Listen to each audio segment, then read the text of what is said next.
Mes irgi žinome įsakymą nežudyk. Dažnai savo širdyje tai prisimename, primindami savo, kokie esame nuostabus katalikai. Nieko nenužudžiau, nieko nepavogiau ir panašiai. Atpažįsti šitos žodžius. Bet Jėzus klaustų ne tik, ar ką nors nužudėjai, bet ar savo širdyje nurašėjai kitą žmogų, ar neatėmė jo orumo savo žodžiais, žvilgsniu arba etiketę.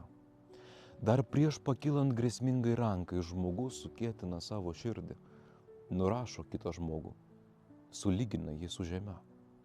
Ištarti žodžiai, pusgalvi arba beprotė nėra nekaltos pravardės. Tai žodžiai, kurie jau širdyje nuteisia kitą ir atima jam gyvybę.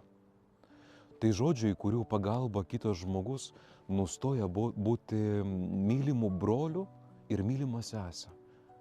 Tada žmogus tampa problema. O kai artimas žmogus tampa problema, jį lengviau yra atstumti, sužeisti, sunaikinti. Jėzus kartodamas žodžius, tavo brolis, kviečia į naują žvilgsnį.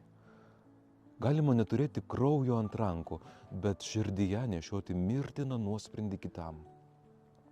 Nepykanta, kuri kyla iš širdies, virsta žmogžudystė. Jėzus šiandien pasakytų ir tai, kas sunku tavo širdžiai, bet tai, kas gali išlaisvinti ją. Jei savyje atpažįsti pyktį, paniką, norą išbraukti kitą žmogų, nebėk nuo šios tikrovės.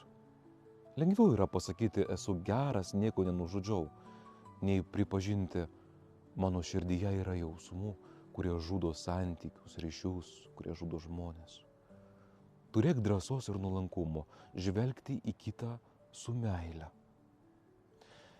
Jėzus nepasmerkia, bet gydo. Jis atidengia tavo širdį ne tam, kad ją apkaltintų, o kad ją išgydytų. Kai nustojame apsimetinėti teisėjais ir be nuodėmės, kai nusimetame kaukę, tada tampa įmanomas atleidimas, tampa įmanomas susitaikymas.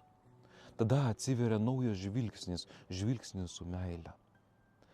Nežudysi Jėzaus šviesoje reiškia neleisk, kad tavo širdyje mirtų brolis arba sesė. Palaimintos dienos ir gero apmąstymo.